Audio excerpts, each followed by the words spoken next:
The highway stretches endlessly through the reservation lands of the American Southwest, a ribbon of asphalt cutting through territories where ancient stories still breathe in the desert air. Truckers who run these routes know the roads better than anyone, know every mile marker, every rest stop, every stretch where cell service drops to nothing. They know the rhythms of the night, the patterns of wildlife, the way shadows move when headlights sweep across empty plains. But some of them have seen things that shattered everything they thought they knew about those lonely roads. Things that moved wrong, things that shouldn't exist. What makes these encounters different from typical cryptid sightings is that they come from professional drivers, men and women who spend more time on highways than in their own beds. People trained to stay alert, to notice details, to report incidents with precision. These aren't campfire stories passed down through generations. These are documented reports, some filed with authorities, others recorded in trucker logs, testimonies given with the kind of specificity that makes investigators pay attention. The dates are real, the locations are precise, the terror in their voices when they recount what happened is impossible to fake. The first incident that caught national attention happened in the early hours of March 14th, 1993, on Highway 491 near Shiprock, New Mexico. A veteran driver named Robert McKenzie was hauling refrigerated goods from Albuquerque to Cortez, a route he'd driven hundreds of times over his 20-year career. The night was clear, temperature hovering just above freezing, visibility perfect for miles in every direction. McKenzie's logbook, later submitted as evidence, shows he was well within his legal driving hours, fully rested and making excellent time. At approximately 2:47 in the morning, his CB radio crackled with static, which wasn't unusual in that area. What came next was another trucker, someone McKenzie had never heard on the channels before, transmitted a warning so urgent it cut through the late night banter like a knife. The voice, strained and panicked, told everyone monitoring to watch for something on the road ahead. The transmission cut off before the driver could finish his sentence. McKenzie's first thought was accident or breakdown, hazards every trucker watches for. He slowed slightly, scanning the darkness beyond his high beams. The road ahead appeared empty, just endless stretches of desert scrubland on either side, the kind of landscape that looks the same for hours. But then, his headlights caught something at the edge of the road, maybe 200 yards ahead. At first, he thought it was a coyote or maybe a stray dog, something low and four-legged moving along the shoulder. But as he closed the distance, still traveling at about 60 miles per hour, the thing stood up. Not like a dog rearing on hind legs, not like any animal McKenzie had ever seen. It rose smoothly, unnaturally from a crouch to a full standing position that put it well over 6 feet tall. The motion was wrong in a way that made his stomach turn, the way it unfolded, like something mechanical, trying to mimic organic movement. His headlights illuminated it for maybe 3 seconds. But those 3 seconds burned into McKenzie's memory with photographic clarity. The figure was humanoid, but grotesquely elongated, with limbs that seemed too long for its body. What should have been skin appeared rough, mottled, covered in patches of fur or hair that seemed to shift in the light. The face, if you could call it that, was the worst part. McKenzie described it as wearing something like a mask or a pelt, but the eyes beneath burned with an intelligence that was unmistakably aware. Those eyes locked onto his truck as it approached, and in that moment, McKenzie said he knew with absolute certainty that this thing understood exactly what it was looking at. Then it moved.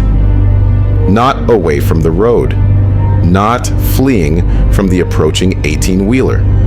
It turned and ran parallel to the highway, keeping pace with the truck. McKenzie pressed the accelerator, watching his speedometer climb to 65, then 70. The thing matched his speed effortlessly, its gait wrong, too smooth, covering ground with a loping stride that should have been impossible. It stayed with him for nearly 3/4 of a mile, occasionally turning its head to look directly at the cab, those eyes reflecting in his mirrors like burning coals.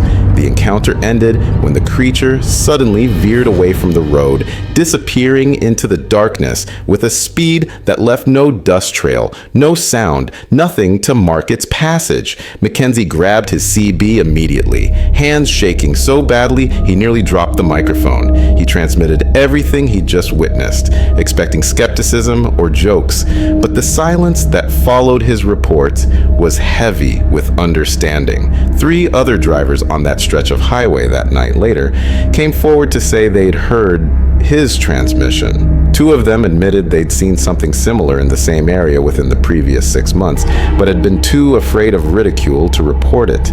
Mackenzie filed an official report with the New Mexico State Police the next morning. The officer who took his statement noted that Mackenzie was calm, coherent, and clearly disturbed by what he'd seen. The report was filed under unusual wildlife sighting, but a copy found its way to researchers who study unexplained phenomena on reservation lands. Mackenzie never drove that route again. He requested reassignment and took a pay cut to avoid the stretch of Highway 491 between Shiprock and Cortez. What happened to Mackenzie wasn't unique. In fact, his documented encounter opened a floodgate. Other truckers hearing about his report began coming forward with their own experiences, many of them dating back years, some even decades. The pattern that emerged was chilling in its consistency. The sightings almost always occurred in the same geographical region, a broad swath of territory covering northeastern Arizona, northwestern New Mexico, southern Utah, and southwestern Colorado. The creatures, whatever they were, showed behaviors that suggested intelligence and purpose. They didn't just wander onto highways by accident. They seemed to be watching, studying, sometimes even pursuing vehicles with a determination that went far beyond animal curiosity. The second documented encounter happened less than 2 months after Mackenzie's sighting.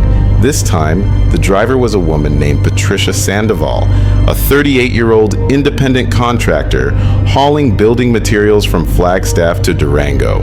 Sandoval was Navajo, raised on the reservation, and when investigators later interviewed her about what happened on the night of May 2nd, 1993, she was reluctant to provide details.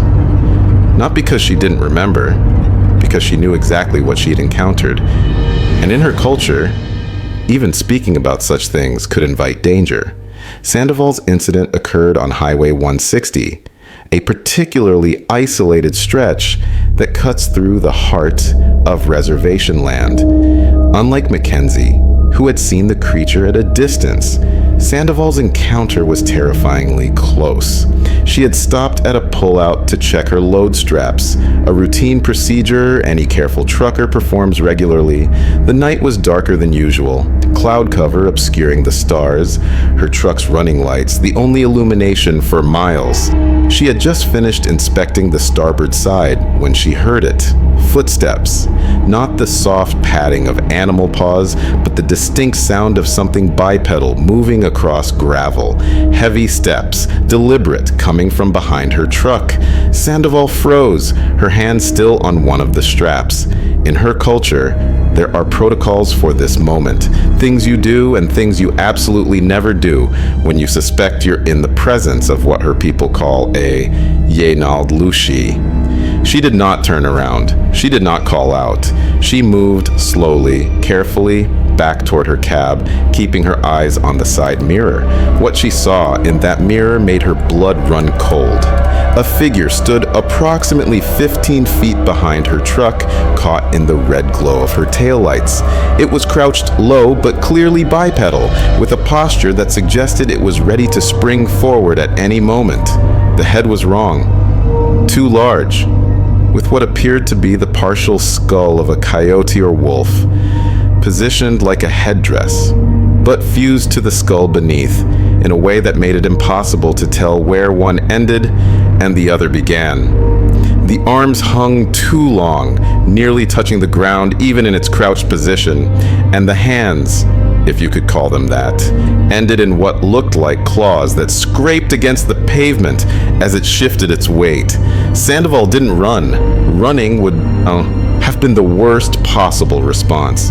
Instead, she continued her slow, measured walk back to the cab, never looking directly at the thing, never showing fear even as every instinct screamed at her to flee. She climbed into the driver's seat with forced calm, started the engine, and pulled back onto the highway at a normal speed. Only when she was a quarter-mile down the road did she dare look in her side mirror. The thing was running after her truck, not chasing it with the frantic desperation of a frightened animal, but pursuing it with purpose, its long strides eating up the distance between them.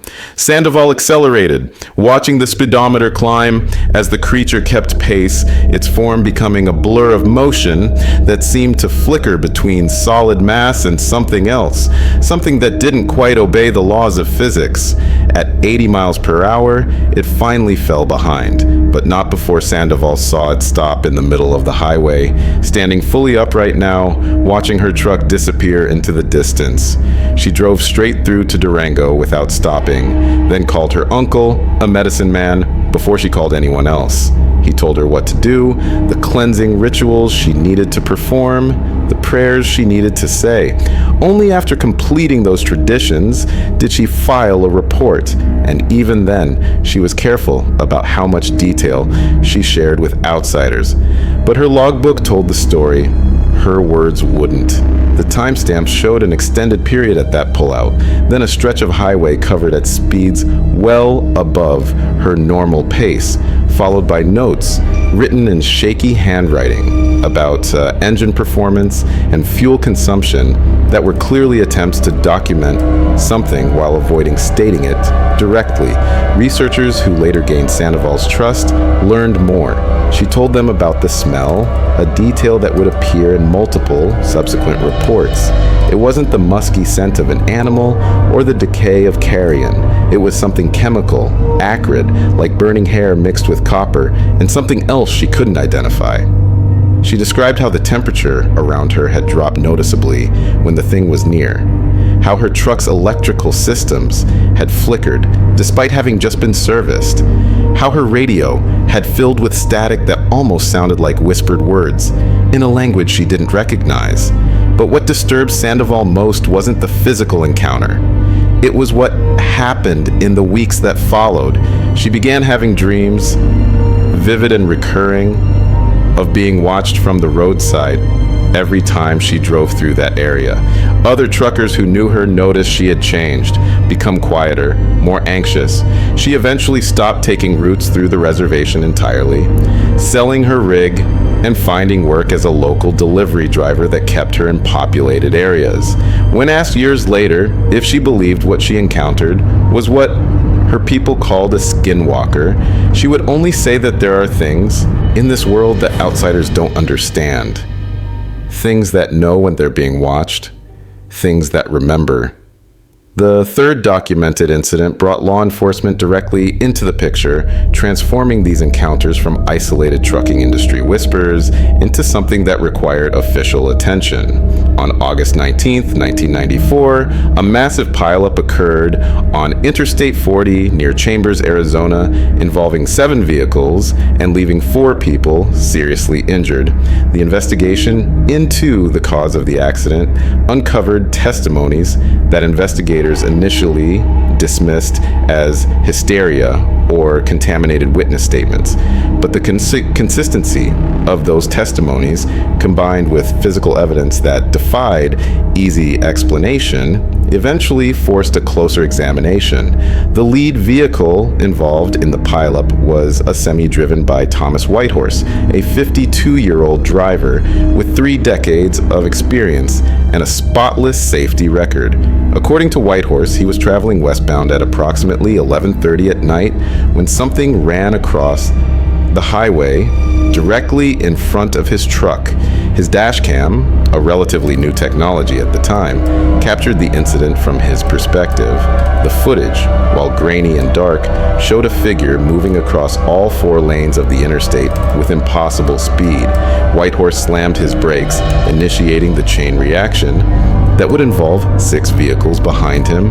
What made this incident different was the number of witnesses. Multiple drivers saw the figure, and their descriptions, given independently during accident investigation interviews, matched with disturbing precision. They described a tall, extremely thin humanoid that moved with a jerking, unnatural gait. Several witnesses mentioned that it appeared to be covered in animal pelts that hung loosely from its frame. 2 witnesses specifically noted that its face looked wrong, like someone had tried to recreate human features from memory but got the proportions slightly off. But here's what elevated this from a tragic accident to something that investigators couldn't easily dismiss. The creature, whatever it was, didn't flee after causing the accident. Multiple witnesses reported that it stopped on the far side of the highway, just beyond the shoulder, and watched the chaos unfold. It stood there for at least 3 minutes, based on timestamps from emergency calls, observing the scene with what several people described as obvious interest. When emergency vehicles began arriving, their sirens and lights approaching from the east, the figure finally moved, disappearing into the desert with a speed that several witnesses said looked unnatural, like watching a film played at the wrong speed. The Arizona Department of Public Safety investigator assigned to the case, a man named James Cordero, noted something in his report that would later become significant. Cordero, a skeptic by nature and training, wrote that the figure's behavior suggested intelligence and deliberate intent. The way it had positioned itself to maximize impact, waiting until multiple vehicles were in proximity before crossing, the way it had remained to observe the results, these were not the actions of an animal or even a deranged human. These suggested something that understood cause and effect, that might have been conducting some kind of test or making a statement. The dashcam footage was analyzed by multiple experts. While the quality wasn't sufficient for detailed identification, analysts noted several anomalies. The figure's heat signature, captured on thermal overlay from Whitehorse's advanced camera system, was inconsistent with a living creature. Parts of it registered as cold, well below ambient temperature, while other areas showed extreme heat. Its movement, when played back frame by frame, showed impossible changes in position, gaps where it should have been visible in transit but simply wasn't there, as if it had blinked from one location to another. Whitehorse himself was deeply traumatized by the incident. During his mandatory psychological evaluation following the accident, he revealed that this wasn't his first encounter. He had seen similar figures 3 times before over his career, always in the same general region, always at night. He had never reported them because, he said, there was an unspoken understanding among drivers who ran reservation routes. You didn't talk about what you saw out there, you just learned which stretches to avoid, which hours were safer than others, and you developed your own private rituals for protection. The accident report included testimonies from 4 other professional drivers who had been running routes through that corridor for years. Once Whitehorse opened up, they did too. One driver described an encounter where a figure had kept pace with his truck for over 15 miles, occasionally slapping the side of his trailer hard enough to be heard over engine noise. Another told of a night when his entire electrical system had failed in the middle of nowhere, his truck dying completely for almost 10 minutes before inexplicably restarting. And during those 10 minutes, he had heard something walking around his trailer, testing the locks on his doors, breathing heavily just outside his windows.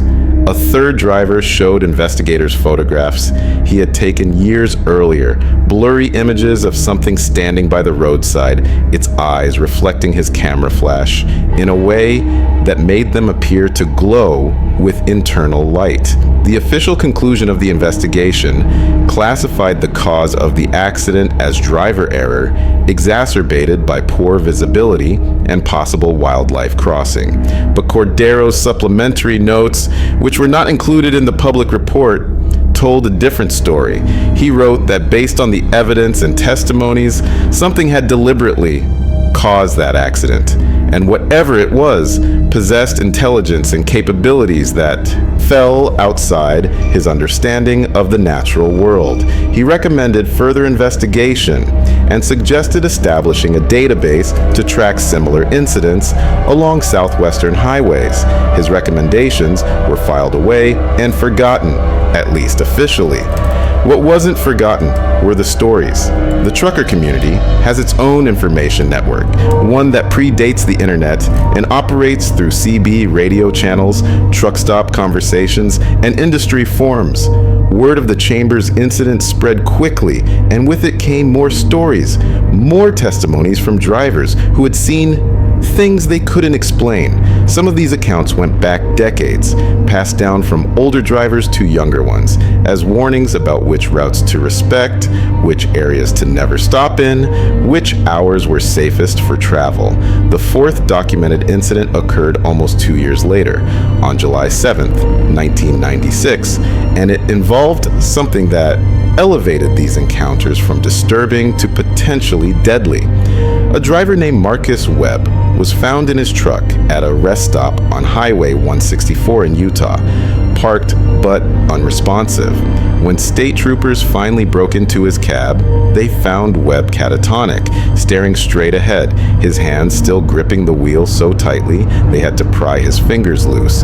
He was drenched in sweat despite the cool morning temperature, and when paramedics checked his vital signs, his heart rate was over 160 beats per minute, dangerously elevated for someone sitting still. Webb remained in this state for nearly 6 hours, first at the rest stop, then at a hospital in Blanding, where he was transported for evaluation. When he finally came out of it, his first words were, "Don't let it find me," repeated over and over until sedatives could calm him down.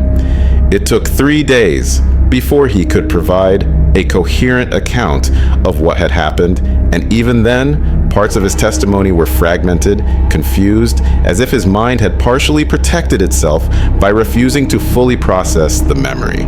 According to Webb's statement, he had been driving through a particularly remote stretch when his truck's engine began sputtering. Being an experienced driver and familiar with his rig's quirks, he initially thought it was a fuel system issue. But as the engine problems worsened, accompanied by a complete failure of his electrical systems, he had no choice but to pull over. The breakdown occurred in an area with no cell service, no nearby towns, nothing but empty road, stretching in both directions for dozens of miles. Webb tried everything he knew to diagnose the problem, but nothing worked. As he stood beside his truck, tools in hand, trying to troubleshoot by flashlight, he became aware that he wasn't alone. It wasn't a sound that alerted him, at least not at first. It was a feeling, a primal awareness that something was watching him from the darkness beyond his truck's lights. He swept his flashlight across the desert, and, for just a moment, the beam caught something. Eyes. Multiple pairs of them, arranged at different heights, suggesting more than one figure standing just at the edge of visibility. What happened next is where Webb's testimony becomes difficult to parse. He described feeling a pressure in his head, like someone was pushing thoughts into his mind that weren't his own. He saw images, fragmentary and disturbing, of things that had happened in this area, terrible things done by terrible people, rituals that bent rules he didn't understand. he felt anger, rage actually, directed at him not for anything he had done, but for what he represented, for the highways that cut through lands that were never truly surrendered, for the trucks that rumbled through sacred spaces without permission or understanding. Webb ran. Not to his truck initially, but away from it, into the darkness, which made no sense but felt like the only option at the time. He described running for what felt like hours, though later investigation suggested he couldn't have been gone for more than 20 minutes. He ran until he no longer knew where he was, until panic completely overtook reason. Then somehow he found himself back at his truck. The engine was running smoothly, all the electrical systems were functioning perfectly, and sitting on his hood, arranged in a pattern that was clearly deliberate, were 3 animal skulls, each one showing signs of having been carved with symbols he didn't recognize. Webb got into his cab, locked every door, and started driving. He didn't stop to remove the skulls. He didn't stop to figure out how his truck had fixed itself. He just drove, maintaining speeds well above legal limits until he reached the rest stop where troopers would eventually find him, his mind having finally shut down from the sustained terror of his experience. The investigation into Webb's incident uncovered details that made it impossible to dismiss as hallucination or breakdown. The skulls he described were real, photographed by state police before being removed and logged as evidence. They were identified as belonging to coyotes, but the symbols carved into them didn't match any known Native American ceremonial markings. More disturbing, analysis of Webb's truck showed that while he claimed total electrical failure, his logbook computer and GPS system had continued recording throughout the incident. The GPS data showed his truck stationary for the entire time he claimed to be running through the desert. But the logbook computer had recorded something unusual. During those same minutes, it registered pressure sensors being triggered all around the truck, as if multiple entities were circling it, touching it, testing it. Webb never drove professionally again. The psychological evaluation required for license renewal flagged him as unfit for duty due to trauma. He moved back to his hometown in Tennessee, refusing to return to the Southwest even to visit. Researchers who interviewed him years later found him still deeply affected, still convinced that whatever he encountered that night had somehow looked inside his mind, had understood him in ways that violated something fundamental about privacy and self. He told them that the worst part wasn't the fear during the encounter. It was the knowledge that came after, the certainty that something out there was aware of him, specifically him, and could find him again if it chose to. These 4 incidents, spread across 3 years and covering hundreds of miles of southwestern highways, established a pattern that investigators could no longer ignore. The encounters shared common elements that suggested they weren't random sightings of unknown animals or cases of mass hysteria. The figures appeared bipedal, but moved with unnatural fluidity. They displayed obvious intelligence and seemed capable of affecting electrical systems and vehicle mechanics. They showed interest in humans, but not in the random, predatory way of wildlife. Their interest seemed purposeful, observational, as if they were studying the travelers who crossed their territories. But what came next would change the nature of these investigations entirely, because the 5th documented incident didn't just involve a sighting. It involved something far more disturbing. It involved a direct interaction that left physical evidence impossible to explain away. Evidence that would force even the most skeptical investigators to admit that something extraordinary was happening on those lonely southwestern highways. Something that defied every comfortable explanation they could construct. The incident occurred on October 23rd, 1997, and it involved a driver named Sarah Chen, a 41-year-old veteran of the industry who specialized in high-value electronics transport. Chen was hauling a load from Phoenix to Denver, following Interstate 25 through New Mexico, a route she had driven at least 50 times in her career. What made Chen's testimony particularly credible was her background. Before becoming a trucker, she had served 8 years in the military, trained as an intelligence analyst, someone whose job required careful observation, accurate reporting, and the ability to remain calm under pressure. Chen's encounter began around midnight, approximately 30 miles north of Bernalillo, New Mexico. She noticed the CB radio starting to act strangely, picking up what sounded like conversations, but in reverse, of voices speaking backward in a cadence that was almost musical. At first, she thought it was interference from nearby radio towers, but the pattern was too consistent, too deliberate. Then her GPS system began showing her location as somewhere in western Colorado, hundreds of miles from her actual position. She checked the highway markers to confirm she was where she thought she was, and everything matched her route plan. The GPS was simply wrong. Then came the smell. Chen described it in her official report as overwhelming and nauseating, like burning rubber mixed with rotten meat and something medicinal, almost like formaldehyde. It was so strong, it made her eyes water, even with her ventilation system on full recirculation. She checked her mirrors, thinking maybe her brakes were overheating or she had run over something, but everything looked normal. The smell intensified anyway, becoming so powerful, she nearly pulled over, but something made her keep driving. An instinct, she later said, that stopping would be the worst possible decision. That's when she saw it in her passenger side mirror. Something was keeping pace with her truck, running alongside in the desert about 20 feet from the highway. At 70 miles per hour, nothing should have been able to match her speed so effortlessly, but this thing moved without apparent effort, its stride smooth despite the rough terrain it was covering. Chen's headlights didn't illuminate it directly, but occasional reflections from her running lights showed glimpses of something tall, lean, and fundamentally wrong in proportion. Chen did something that none of the previous witnesses had managed to do. She grabbed her phone and started recording video. The footage, later analyzed by multiple experts, remains one of the most controversial pieces of evidence in the entire phenomenon. It shows approximately 90 seconds of shaky footage from Chen's perspective, her phone aimed at the passenger side window. For most of the video, nothing is clearly visible except darkness and occasional flashes of landscape.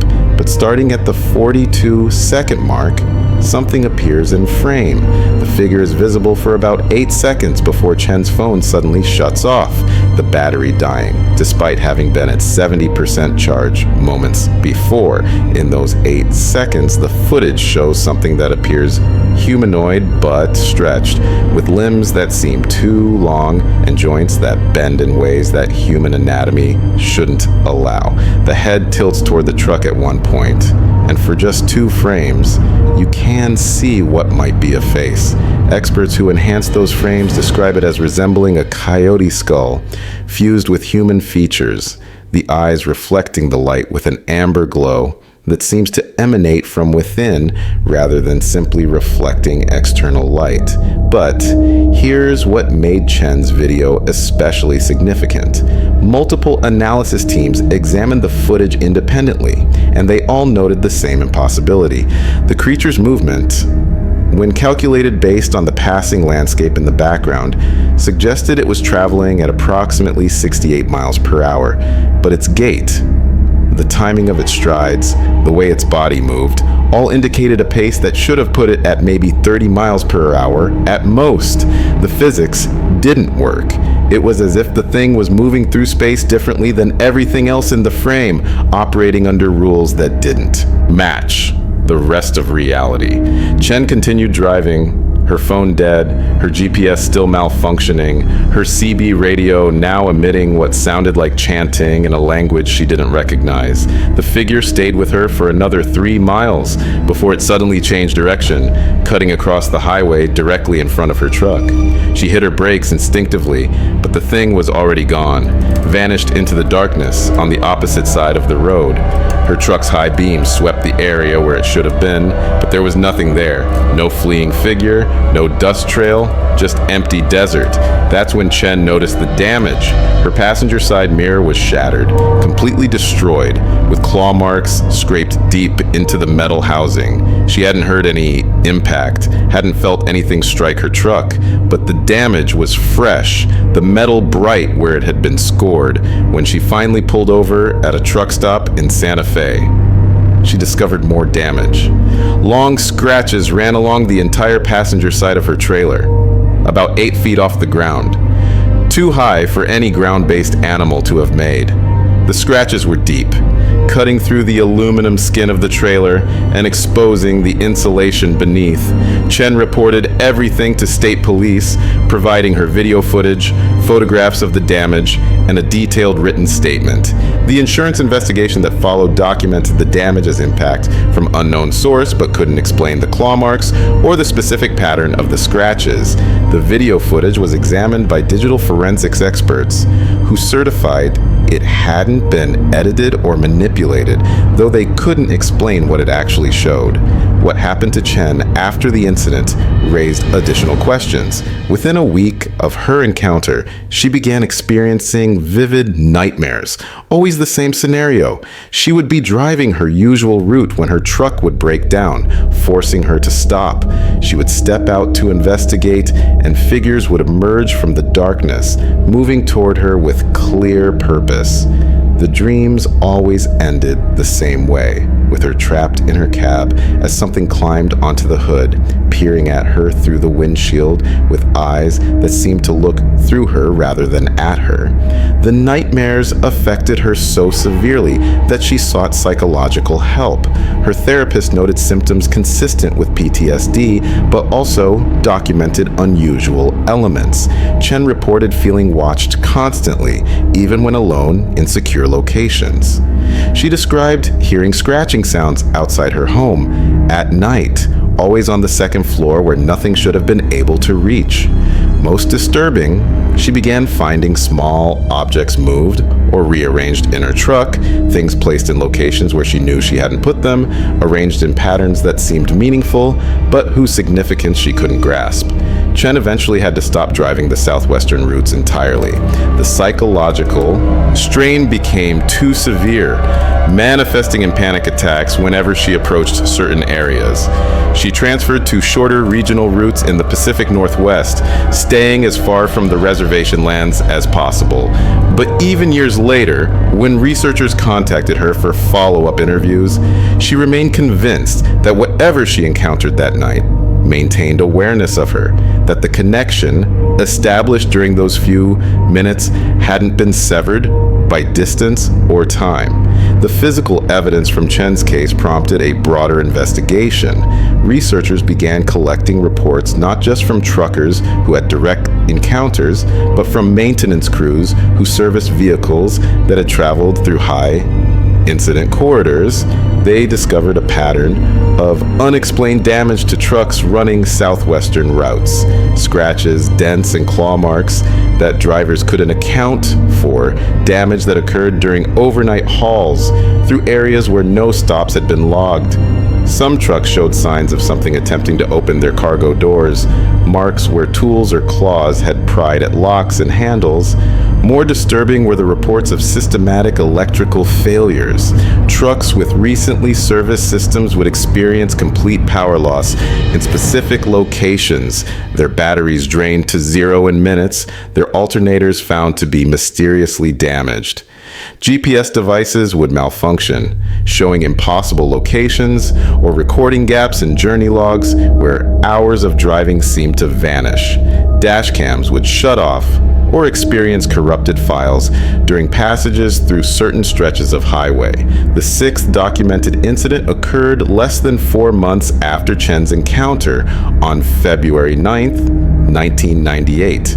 This time, it involved multiple witnesses simultaneously, a convoy of 3 trucks traveling together for safety through a stretch of Highway 160 in Arizona, known for isolated conditions and poor cell coverage.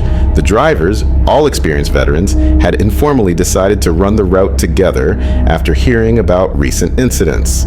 Safety in numbers, as the saying goes. Lead driver was a man named Frank Morrison, followed by Jesus Ramirez, and bringing up the rear was Douglas Blackwater, an indigenous driver who later admitted he had agreed to join the convoy, specifically because the others didn't understand the protocols for traveling through these lands safely. The 3 maintained contact through their CB radios, checking in every few minutes, sharing the kind of casual banter that helps pass long night hours on empty roads. Around 1:30 in the morning, Ramirez transmitted that his truck was experiencing engine trouble, not a breakdown, just rough running, like his fuel filter might be clogging. Morrison and Blackwater slowed, preparing to stop if needed, when Blackwater cut in urgently on the CB, telling both drivers to look at their passenger side. All 3 men, in trucks spaced about 200 yards apart, simultaneously saw figures keeping pace with them in the desert. Morrison described seeing 2 distinct entities. Ramirez reported 3. Blackwater said he counted at least 4, possibly more, spaced out along a half-mile stretch, but all moving together with obvious coordination. The figures matched previous descriptions: tall, lean, moving with inhuman fluidity across terrain that should have made such speeds impossible. But what made this encounter unique was the organized nature of what happened next. The creatures began to converge on Ramirez's truck, the middle vehicle in the convoy. Morrison watched in his mirrors as the figures closed in from multiple angles, their movements coordinated like a pack of predators isolating prey. Ramirez's voice on the CB reflected growing panic as he accelerated, trying to close the gap with Morrison's truck ahead, but his engine problems worsened dramatically, his truck losing power, forcing him to slow even as the figures drew nearer. Blackwater made a decision that probably saved Ramirez's life, though he couldn't fully explain why he did it. He accelerated hard, pulling out into the passing lane and drawing alongside Ramirez's struggling truck. Then he began chanting, words in a language Morrison didn't recognize, his voice carrying clearly over the CB radio. The effect was immediate and dramatic. The figures pursuing Ramirez suddenly broke off, scattering away from the trucks, but they didn't flee entirely. Instead, they repositioned, taking up stations about 100 yards from the highway, watching the convoy pass. All 3 drivers maintained maximum speed until they reached Flagstaff, over 90 miles away. They didn't stop, didn't slow, barely even breathed until they were surrounded by the lights and traffic of civilization. When they finally pulled into a truck stop and compared notes, they discovered that all 3 had experienced some form of electrical interference during the encounter. Morrison's dashcam had recorded only static during the crucial minutes. Ramirez's GPS had shown his truck traveling in circles despite the straight highway. Blackwater's entire instrument panel had gone dark for almost 5 minutes, his truck running on momentum and instinct while every display and gauge was dead. The following morning, all 3 trucks underwent thorough inspections. Ramirez's engine problems, which had been so severe they nearly forced him to stop, could not be replicated or diagnosed. His truck ran perfectly, every system functioning normally. but mechanics found something unusual on all three vehicles. Small bundles of plant material, sage and other herbs Blackwater later identified, had been wedged into various parts of the truck's undercarriages. The bundles were fresh, placed recently, and positioned in locations that suggested someone or something had crawled under the vehicles to put them there, but none of the drivers remembered stopping anywhere that would have allowed access to their truck's undersides. Blackwater provided the most insight into what had happened. He explained that the figures they encountered were guardians of sorts, entities that patrolled certain territories and maintained boundaries that outsiders couldn't see. The chanting he performed wasn't an attack or even a defense. It was a form of respectful acknowledgement, a way of announcing that he understood the laws of the land and was passing through with proper deference. The bundles of herbs were offerings, he believed, signs that the entities had accepted their passage and granted them safe transit. Morrison and Ramirez, both skeptical by nature, couldn't dismiss what they had witnessed. 3 trained observers had seen the same thing simultaneously. Their trucks bore evidence of interference they couldn't explain, and Blackwater's actions, based on traditional knowledge they didn't understand, had demonstrably affected the situation. Whatever explanations they might have preferred, the reality of their experience couldn't be rationalized away.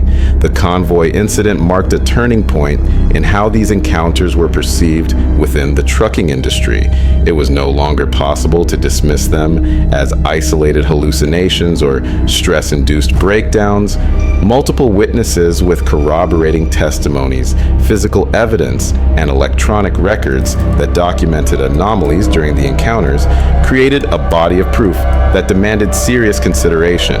Truck companies operating in the Southwest began quietly modifying their route planning, avoiding certain stretches of highway during specific hours, though they never officially acknowledged why.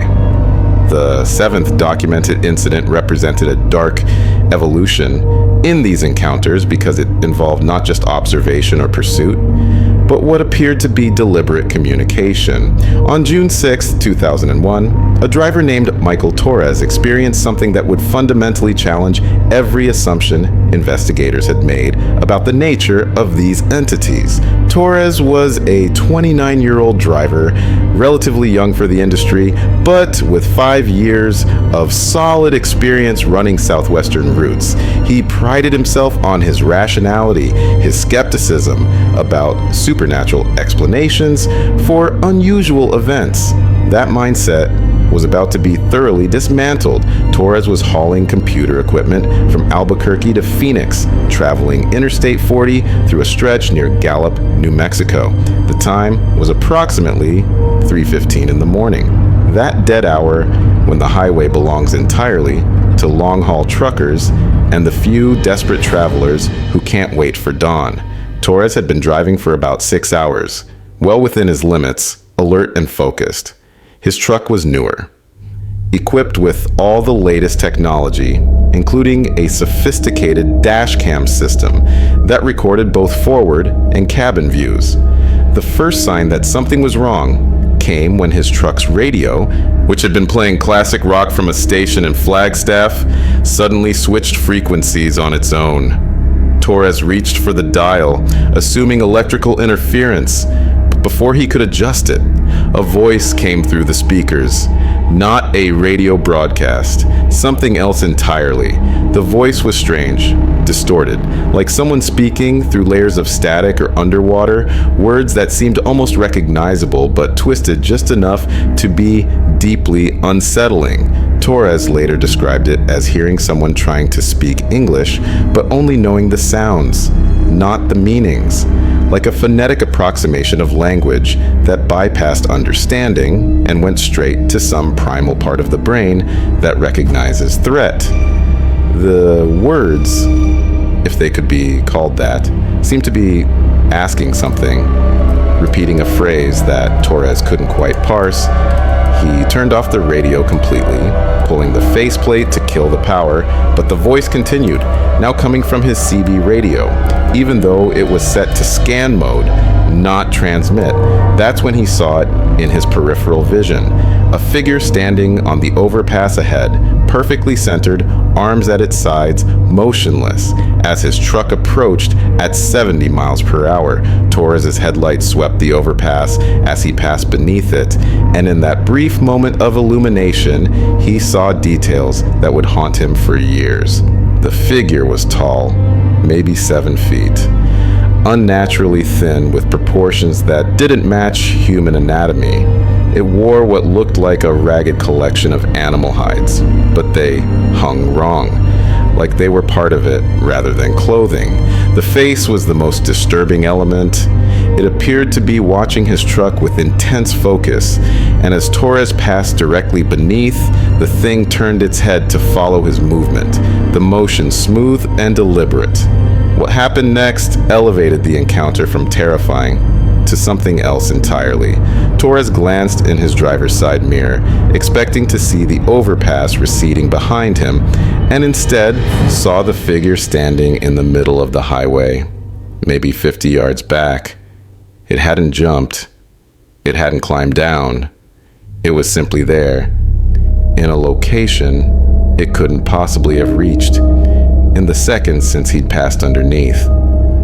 The figure stood motionless for a moment, then began walking toward his truck with measured, purposeful steps.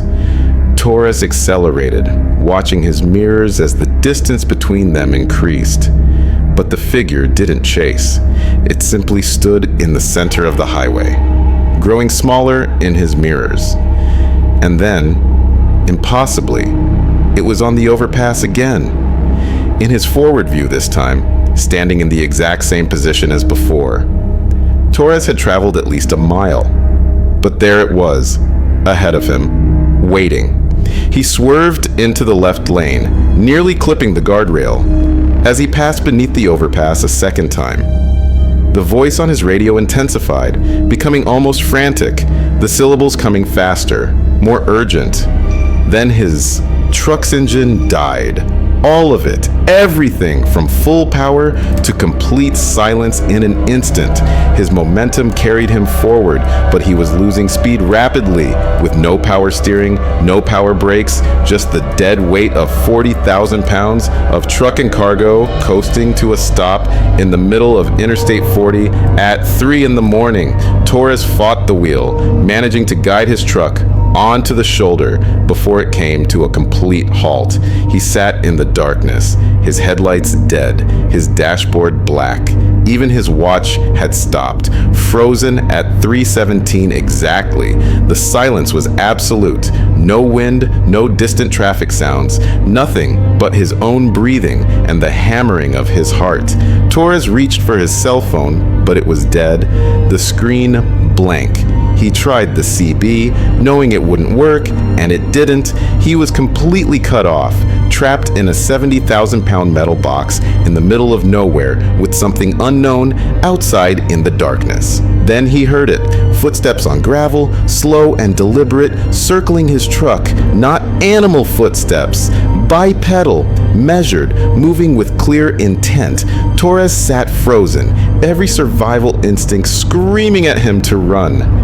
But his rational mind knowing that running would be suicide. The footsteps continued their circuit, sometimes pausing, as if whatever was out there was examining something, studying his truck, learning its vulnerabilities. He heard scratching sounds, metal on metal, like claws or tools testing the seams of his trailer, probing the locks, searching for a way inside. Time became meaningless. Torres couldn't say if 5 minutes passed or 50. He sat in the darkness, listening to something methodically exploring his truck, hearing the occasional grunt or breath that suggested physical effort, almost as if the thing was confused by modern machinery, trying to understand how it worked. At one point, something climbed onto his hood. He heard the impact, felt the truck rock slightly under the weight. Whatever was out there was mere feet away, separated only by a windshield and his absolute determination not to make a sound that might provoke an attack. Then, as suddenly as it had died, his truck's electrical system came back online. Every light blazed to life. The engine roared to start. His radio blared at full volume. The sudden assault of sound and light should have been a relief, but instead, it felt like a release. Like whatever had been holding him there had made its decision and let him go. Torres slammed the truck into gear and accelerated so hard his tires spun on the gravel shoulder before finding purchase. He didn't look in his mirrors. He didn't slow down. He drove straight through to Phoenix, nearly 4 hours away, without stopping even for fuel. The dashcam footage from Torres's truck became one of the most analyzed pieces of evidence in the entire phenomenon. The forward camera showed the figure on the overpass during the first pass, though the image quality at night and distance made detailed analysis difficult. What made investigators' blood run cold was what appeared in the second instance. Frame-by-frame analysis showed the figure on the overpass was in a slightly different position, its arms raised this time in what could have been a gesture of greeting, or warning, or command. The cabin camera, which should have shown Torres's reaction during the power failure, instead recorded 43 minutes of complete darkness, punctuated by brief flashes of something that analysts couldn't identify, shapes or shadows that moved across the lens despite being inside the sealed cab. But the audio was the most disturbing element. The truck's systems had continued recording sound even when everything else was dead. The recording captured the footsteps Torres described, the scratching sounds, and something else, breathing. Heavy, labored breathing that didn't match any known animal, and beneath that, so faint that it required enhancement to hear clearly, were voices, multiple voices, speaking in unison, words that linguistic experts couldn't match to any known language, but that carried rhythms and patterns, suggesting genuine communication rather than random sounds. Torres underwent extensive psychological evaluation. After his report, investigators wanted to rule out hallucination, breakdown, or fabrication. Every test came back showing a man who had experienced genuine trauma, but whose cognitive functions and perceptions were completely normal. The physical evidence supported his account. His truck showed signs of having been examined, small scratches around seams and joints where something had probed or tested. Most disturbingly, investigators found handprints. Not quite human handprints, but close enough to be recognizable as such, pressed into the dust coating his trailer. The prints were larger than human, with 6 fingers instead of 5, and the spacing suggested joints that bent differently than human anatomy would allow. Torres never returned to long-haul trucking. The psychological impact was too severe, the paranoia too consuming.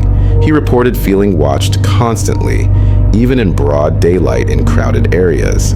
He began experiencing sleep paralysis, always with the same vision, the figure from the overpass standing at the foot of his bed, watching him with that same intense focus. Years later, when researchers conducted follow-up interviews, Torres had moved to the East Coast, as far from the Southwest as he could get, while remaining in the continental United States. He told them that distance helped, but didn't erase the fundamental truth his experience had taught him. Something lived out there in the desert, something that understood humans well enough to interact with their technology, to communicate or try to, and most terrifying of all, something that could choose to let you go, which meant it could also choose not to. The 8th and final documented incident occurred on November 12th, 2007, and it remains the most controversial case in the entire series. Controversial because the driver involved, a woman named Catherine Reeves, disappeared after her encounter. Not immediately and not in a way that suggested violence or abduction in the conventional sense. She simply drove off into the night after her experience and was never seen again, leaving behind a truck full of cargo, a detailed log entry describing what happened, and a voice recording that investigators still study for clues about what might have ultimately happened to her. Reeves was 46 years old, a veteran driver with over 20 years of experience and an impeccable safety record. She was known in the industry as someone who could handle difficult routes and challenging conditions with calm professionalism. She was hauling medical supplies from Denver to Tucson, a route that required travel through some of the most isolated stretches of highway in the Southwest. Her last confirmed contact was a routine check-in with her dispatcher at 9:45 in the evening, reporting she was on schedule and experiencing no mechanical issues. Her truck was found the next morning at a rest stop on Highway 160 in Arizona.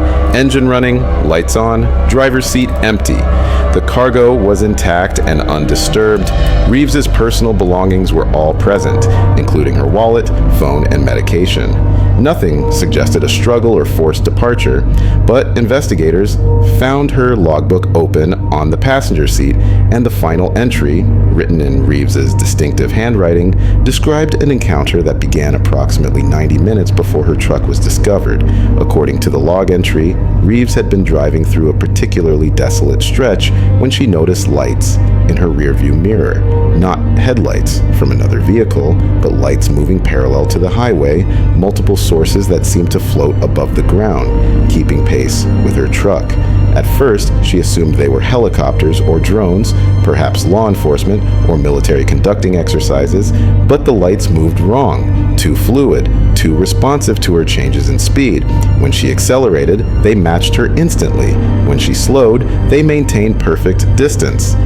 The log entry, written in increasingly erratic handwriting, described how the lights began to converge, moving from the periphery toward her truck. Reeves wrote that she felt pressure in her head, a sensation like someone pushing thoughts into her mind that weren't her own. Images, she wrote, of places she'd never been, faces she didn't recognize, events that hadn't happened yet, or perhaps had happened long ago. The words became harder to read toward the end of the entry, the letters larger and more irregular, as if she was writing while deeply disturbed or under tremendous stress. The final sentences were the most chilling. She wrote that she understood now, that everything made sense, that the encounters weren't attacks or threats, but invitations. She described feeling called, pulled towards something that had been waiting for her, specifically her, and that she was going to accept because refusing felt more dangerous than accepting.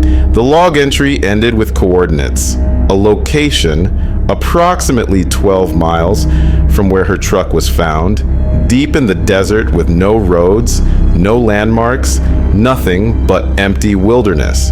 But it was the voice recording that truly disturbed investigators. Reeves's truck was equipped with a digital recorder she used for making personal notes and reminders. The device had been left running, either deliberately or accidentally, and it captured audio from inside her cab during the hours following her final log entry. The recording began with Reeves speaking calmly, describing the lights, noting details with her characteristic precision. But as the recording continued, her voice changed, becoming dreamlike, distant, as if she was narrating something happening to someone else. She described pulling over, not at the rest stop where her truck was found, but somewhere else. She described seeing figures approaching from the darkness, multiple entities that moved with coordinated purpose. She didn't sound frightened. Her voice carried wonder, even excitement, as she described them as beautiful, impossible, older than the roads, older than the settlements, keepers of something important that had been forgotten. She said she was being shown things, given understanding, offered a choice that most people never received. The recording ended with Reeves saying goodbye to no one in particular, thanking the darkness for its patience, promising to honor the agreement she had made. There was the sound of her truck door opening, her footsteps on gravel, and then silence. The recorder continued running for 3 more hours, capturing nothing but ambient sound, wind, distant coyotes, and occasionally, very faintly, what might have been voices chanting in rhythm, though the quality was too poor to be certain. Search and rescue teams scoured the area around the coordinates Reeves had written in her log. They found nothing. No tracks, no disturbance, no sign that anyone had traveled through that section of desert in years. Helicopter searches with thermal imaging detected no human heat signatures. Ground teams with tracking dogs found no scent trail beyond the rest stop where her truck sat running. Catherine Reeves had simply walked into the desert and vanished as completely as if she had never existed. The investigation into her disappearance remained open for years, but no evidence ever emerged to explain what happened. Her family, desperate for answers, hired private investigators who reached the same dead ends as law enforcement. Reeves had no history of mental illness, no financial troubles, no personal problems that might explain a voluntary disappearance. She had been, by all accounts, a stable, happy woman who loved her work and maintained close relationships with family and friends. The idea that she would abandon everything without explanation contradicted everything known about her character. But some investigators, particularly those who had studied the previous 7 documented incidents, drew different conclusions. They noted that Reeves's log entry and voice recording described experiences remarkably similar to those reported by other drivers, but with one crucial difference. Where previous encounters had involved fear, confusion, and trauma, Reeves described understanding and acceptance. It was as if she had been prepared, somehow, or perhaps chosen, for an interaction that went beyond the confrontational nature of earlier incidents. The theory that emerged, whispered among researchers but never officially proposed, was that the entities truckers encountered weren't simply territorial or threatening. They were selective, observant, possibly searching for individuals who could serve some purpose or fulfill some role in a dynamic that outsiders couldn't comprehend. The previous 7 documented cases might have been tests or assessments, encounters designed to evaluate how specific individuals reacted to the unknown. And Catherine Reeves, for reasons no one could determine, had passed some tests that others had failed, or perhaps had accepted an offer that others had instinctively rejected. The implications were disturbing. If these entities could communicate, if they could select specific individuals for specific purposes, then the encounters weren't random at all. They were part of something larger, something coordinated and intentional. The highways cutting through reservation lands weren't just roads, they were boundaries being monitored, territories being defended, or perhaps transformed. And the truckers traveling those routes weren't simply witnesses to unexplained phenomena. They were participants, willing or not, in an interaction between humans and something else that had its own agenda, its own logic, its own rules that existed outside human understanding. In the years following Reeves's disappearance, the frequency of documented encounters decreased dramatically. Whether that meant the phenomena had ended or simply that the entities had achieved whatever goal they'd been pursuing, no one could say. Some truckers still reported strange sightings on southwestern routes, but the incidents lacked the intensity and detail of the 8 documented cases. It was as if something had changed, a phase had completed, and the entities had withdrawn, or perhaps gone dormant, waiting for conditions to align again. The trucking industry's response to these incidents remained officially skeptical, but privately cautious. Route planning software used by major carriers included layers of data that allegedly accounted for road conditions and traffic patterns, but that some suspected actually marked high incident corridors for avoidance during certain hours. Veteran drivers developed their own protocols. Traditions passed from experienced haulers to newcomers, certain stretches to avoid after dark, specific behaviors to adopt if something unusual appeared, prayers or rituals adapted from indigenous traditions that might offer protection or at least respect to whatever watched from the desert. The 8 documented incidents stand as evidence of something extraordinary occurring on American highways, something that challenges comfortable assumptions about the nature of reality and what might share the landscape with human civilization. The drivers involved were credible witnesses, professionals trained in observation and reporting. The physical evidence, from vehicle damage to electronic anomalies, was real and documented. The testimonies, given independently across years and distances, showed remarkable consistency in describing entities and behaviors that defied conventional explanation. What remains unclear is the fundamental question: what are these entities? Indigenous traditions offer one framework, speaking of Ye Naldlushi, shapeshifters who have violated sacred laws and walk in cursed forms. Scientific speculation suggests possibilities ranging from unknown terrestrial species to interdimensional phenomena. Skeptics argue for misidentification, psychological factors, and the power of suggestion among a community of drivers operating under stress and isolation. But for the men and women who experienced these encounters firsthand, who felt the primal terror of confronting something that shouldn't exist, who watched their truck systems fail in ways that defied mechanical explanation, who heard voices speaking in impossible languages or felt thoughts that weren't their own pressing into their consciousness, the question of explanation became irrelevant. They knew what they had experienced. They carried the psychological scars, the altered worldview that comes from having reality itself crack open to reveal something stranger and more terrifying than comfortable rationality could accommodate. The highways still stretch through the Southwest, ribbons of asphalt cutting across lands where ancient stories still breathe. Trucks still roll through the darkness, carrying commerce across territories that were never truly tamed or fully understood.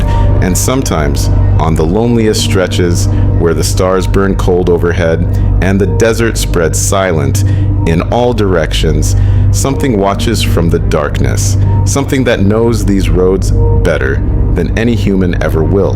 Something that remembers agreements made long before highways existed, boundaries that persist despite the pavement laid over them, laws that govern the spaces between the seen and the unseen. The drivers who run these routes know this truth in their bones. They feel it in the quality of silence that sometimes descends without warning. They sense it in the way shadows move at the edge of their headlights. They hear it in the static that occasionally fills their radios with sounds that might be voices or might be something else entirely. Most choose not to speak of it openly, maintaining the unspoken code that some knowledge is dangerous to share, some attention better left uninvited. But the stories persist, passed along in hushed conversations at truck stops, shared through encrypted forums and private CB channels, whispered warnings from the experienced to the new. Drive with respect. Stay alert on reservation routes. Trust your instincts when something feels wrong. And if you see something that shouldn't exist, something that moves wrong, or watches with too much intelligence, don't stop, don't challenge, just keep driving and be grateful when dawn finally breaks across the eastern horizon, banishing the shadows and returning the world to familiar daylight logic. The 8 documented incidents remain in official records, filed away in reports that most people will never see, evidence of encounters that challenge everything we think we know about the world we inhabit. They stand as testament to the fact that mystery still exists, that the unknown hasn't been entirely mapped or explained, that some borders between the rational and the impossible remain porous, and that the price of traveling through certain territories might be more than just time and fuel. Sometimes the cost is peace of mind, the comfortable certainty that humans stand alone at the top of the awareness pyramid, unchallenged and unchecked by anything older, stranger, or more powerful than ourselves. for those who know better, who've seen what watches from the roadside, who felt the weight of ancient tension focused upon them as they traveled through lands that never truly became part of the modern world. The question isn't whether to believe. The question is how to live with the knowledge that belief doesn't matter, that truth exists independent of acceptance, and that somewhere out there on the dark highways of the Southwest, something waits and watches and remembers every truck that passes through its territory, every driver who glimpses its form, every soul who comes close to understanding the ancient contract that governs the space between civilization and wilderness, between the known and the forever unknowable.